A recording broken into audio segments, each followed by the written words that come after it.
What's up, motherfoxers? We got a horrifying episode for you. So, like I said, horrifying video. This side, rear wheel bearing keeps getting louder. So, something I've never done before, I'm going to tackle today. Rear wheel bearings and seals.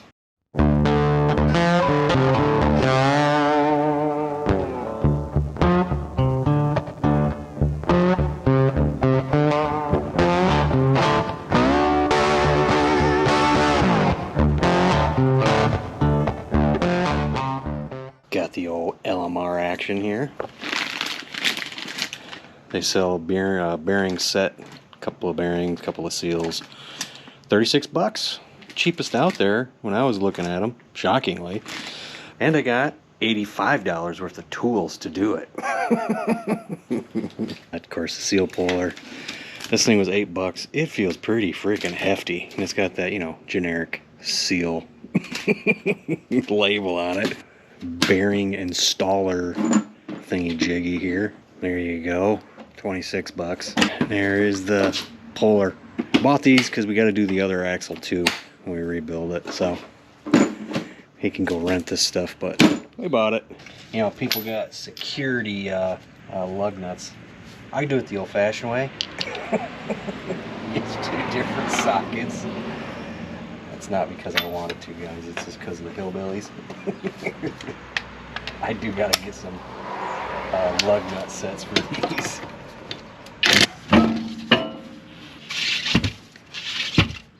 Well, I don't know how many people know this. This thing, I think, is like a V6 96 rear end on this thing. We do have Steeda lowering springs, Steeda lower rear control arms, and we just put those AYBs on there. Alright, we're on a passenger side here. I got the driver's side all taken off. A couple of things I just learned about this that's interesting. One of them is this bolt on the caliper is 1/2 inch. Bolt for the bracket is 15. Typical 1996, those 90s, the early 90s, and they were still doing the whole, hey, let's do SAE and then let's do metric thing. Yeah, so that's what I learned. That's new to me. And these are on the bracket and not the caliper. I'm used to them being on a caliper, Ford's got this weird, these are like screw-in pistons. It's weird. I've seen a guy, there's like one video of a guy rebuilding these things, and it just looks like an absolute nightmare. Just buy new ones. Save you a big hassle, but these are all loose. Let me get them off here, but yeah, it's interesting. It's weird that they're in the bracket, not the caliper. Now for the fun part of this adventure, to get this off here and smell some of the finest oil on the planet.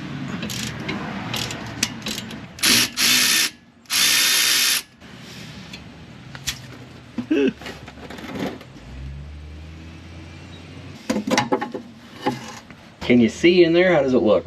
Because I haven't looked at it yet. Hope it's all hunky-dory. Oh, is that little nut? Oh, sweet. It's right there for me.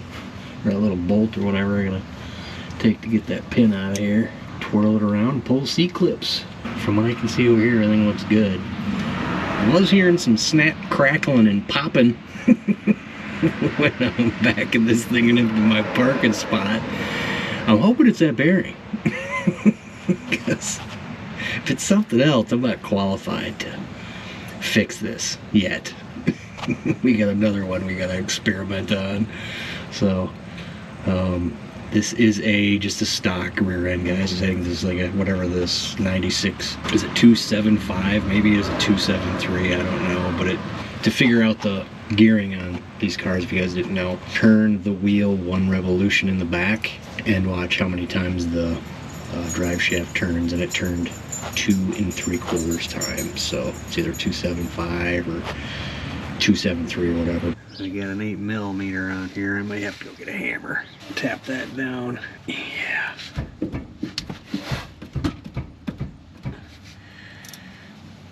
Oh, maybe not. Manpower. Alright, out of there. Let's see if I can push that down. There it goes. Pull that out of there.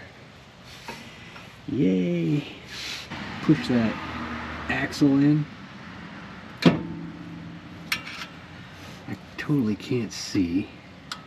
So after a fishing expedition with that stupid C-clip, we got the axle out. Jesus. Hopefully everything looks good. I don't know if you can see that, guys. That's pitted right where every one of them bearings were at, which is strange. Bearings are moving, which I don't understand why that looks like that, but I don't know, maybe we can pull it out in one piece maybe and see what's going on. I don't know. All right, I got my ice axe. God, this thing is just it's a piece of metal, I'll tell you. See how this goes. I've never done this before. I'm pulling this thing. You can hear the jack stands. I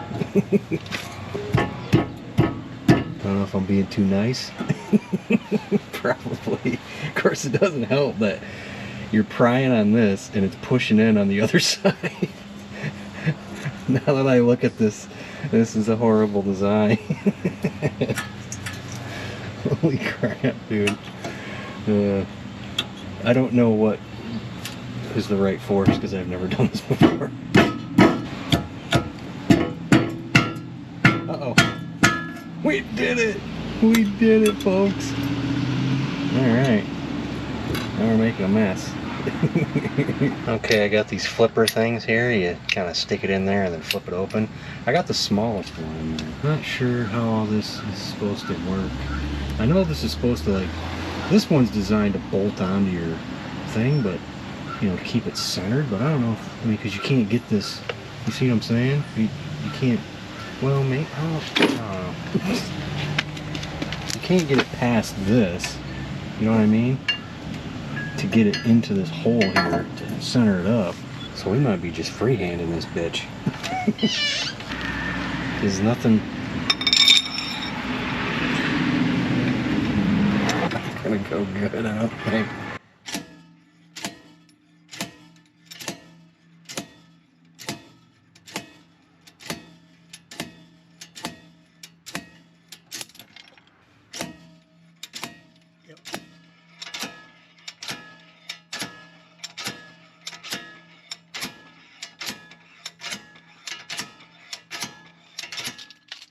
There we be.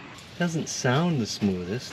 Oh yeah. If you try to move it as a whole, you see that resistance and that jitteriness there. Look at that. Alright, so we got the good stuff, man. The royal purple. Well, this came in a kit for the gears for that car when I bought the kit that we're gonna do here later, but this came in the kit. I'm just going to replace it. I'm just might as well just use it and I'll replace this stuff later. Got the friction modifier that goes in there with it. Have me just spray this out and we'll pound this sucker in. I'll figure out which one I need here to slug it in with a hammer. Makes me feel good. You can pound this damn thing in there. Okay, man, here we go. Big hammer and all.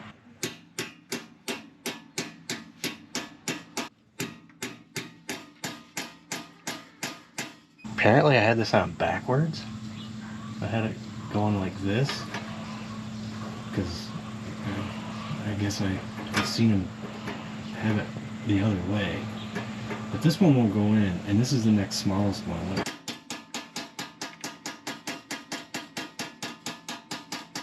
It should be good. Honestly, I think you can stick these on either way. I don't think it's a big deal. This makes sense if you're hitting it somewhere where you don't want to go all the way in because you want that flange to be catching you. But this one's a little bit bigger than this hole, but I gotta get it on this started. But there's some little bit of weirdness going on in a couple of spots here, so put a little layer of RTV on it. There, I kept it away from the back side of that.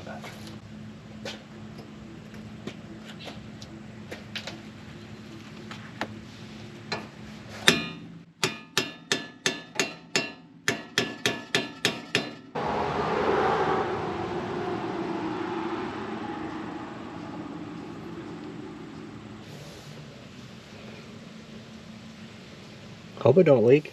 All right, we got this one out. Couldn't get the C-clip out. Oh, it's just a pain. I didn't realize, my dad found this, I didn't realize they still had the sensors in it. I thought they'd taken them out, so we couldn't get the axle in all the way. Popped that out and we got the C-clip out of it. But yeah, I didn't know those hillbillies left that shit on there. Get my old ice axe and pry that thing out of there. There you go. That was in the tube. Right there. So the axle, pretty much like the other one, guys. Rusty up here.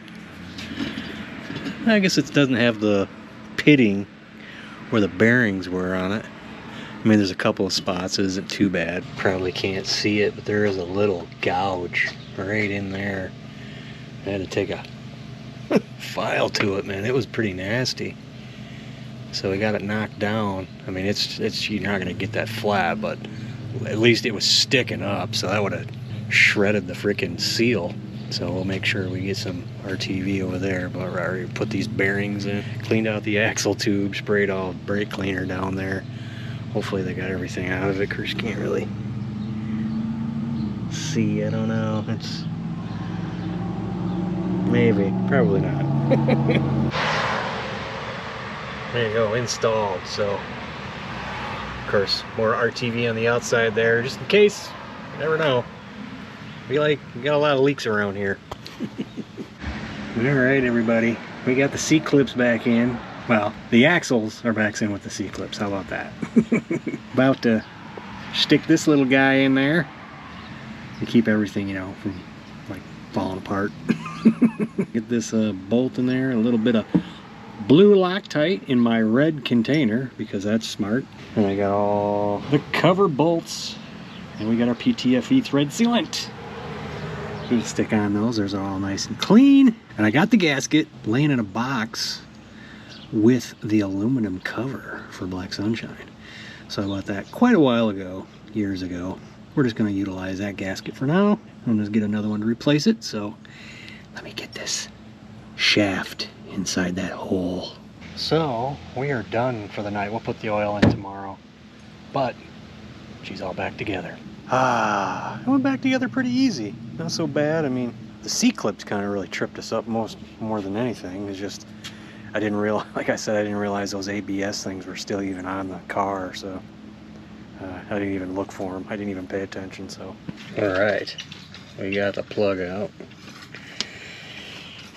We got a pump, so this should be fairly easy. I'll probably pump out a little bit of this and then dump this stuff in it, and then go with the other bottle. I'm not sure how much this takes. I mean, they gave you 2 bottles of that kit that I got, so who knows? Might not use quite both of them, maybe. I don't know. So we're working it. We were just talking about those collapsible bags. I've seen Valvoline has them. Those are pretty good, but you can see where that thing's positioned up there. I don't think you're ever going to get one of them bottles in there. It's better off getting one of these for a 488. Unless you're doing this out of the car, it should be ideal. The other rear end will be built like that. And the great part about this is I have to do this with my left arm. My left shoulder is damaged. So it doesn't feel good. It's just weird movements on that arm hurt really bad. And this is one of them. This is going so smoothly and I have to stop to pour that friction modifier in here. Ah, crap. Okay, we're back at it. We got the friction modifier in there. And by the way, Purple Power, it's not that stinky, but that friction modifier, it's the most horrible shit I've ever smelled in my life. I can still smell it. It's just bad, dude. The rooster's in the background doing rooster things. But holy crap, this stuff smells terrible. I mean, I've smelled regular gear oil, but this is awful. It's just that bad, dude. Anyway, I thought I'd come back and highlight that. It is. I threw the bottle away. It's on my hands. You can smell it out here in the yard too. My dad was like 10 feet away. He's like, holy shit, that stuff stinks. Not sure if I showed this. I mean, there's the gear oil that came out of it. There's a mixture of carb cleaner and stuff in there from cleaning it out, but nothing unusual. And then I didn't realize it at first, but the plug to the fill plug is magnetic, and there was nothing on it. It was clean. It was absolutely clean, and there wasn't nothing unusual in the gearing or anything like that. So hopefully these bearings just take care of that noise issue that I was having. It took that 2 quarts, but it didn't run out. But I stuck a zip tie in there about, I don't know, 3/8 to 1/2 inch. It had stuff on it, so I think it's fine. I'm just gonna, back on the ground, I'm just gonna reverse and forward a couple times and then take it for a ride. See if that sound is out. Or if it's something internal, which, you know, it's probably what the case is. It's, from my understanding, a 96 rear end out of a V6, I think, probably, but. So y'all, I don't know if you can hear it. The sound is there, but it's not like what it was. It's more of a chirpier sound now. So it sounds like the sound that I was hearing was in constituents with that sound that I'm hearing right now. So the rough, you know, kind of rotary sound that I was hearing is gone. And now I got this new sound that's more chirpy, but it sounds like a sound that comes from something turning, you know what I mean? And the faster you go, the faster it gets. Is it tire noise? I don't know. These are the cheapest tires I found on Tire Rack, so I don't know. I have to think about that one. All right, so in review, nothing's leaking. I checked, nothing's leaking. So the noise I'm hearing now is nowhere near as loud as the other one was, because the other one was like metal against metal kind of a sound, and it was loud. But apparently this noise, like I said, must have been going on with it. It amplified that sound. But when I was just driving on surface streets, you don't really hear it. Before you did. And it's something rotating, whether it's tire noise, but I'm pretty sure it's probably something in the rear end. It's probably some bearings or something. But the other side to that is I didn't see any metal shavings. Nothing unusual. The gearing looked great. Like I said, the plug didn't have any metal pieces on that magnetic tip. I guess we call it fixed. I mean, obviously this thing's going to have some rear end work done to it when we put the Coyote in it, but until then, I think the 273 gears that are in there and the tag on there did say 273. I think we took care of the major issue, but that noise that I'm hearing, you could probably go on for years and years and never have any issues with it. I wasn't expecting that. I wasn't expecting a different noise. So there you go, amongst the, you know, rakes and shovels. Oh, shovels. That is Black Sunshine's original rear end right there. She's got a 373 posi, 31 spline, but I got everything in downstairs to change this out. It's got, I think, Mosier 5-lug 31 spline, an LSD or traction lock, I think it is, traction lock rear end and everything to do it. So, but yeah, this is her home for the winter time, and there you go. What is this? That is a genuine 0304 Terminator front end. We're gonna cut that sucker in half and put it on the old whore. And there's old Black Sunshine's rims. I am not revealing any of these to anybody. I mean, if you have a good idea. But there they are. Those 2 tires are gonna be really expensive. Thanks for watching, guys. Later.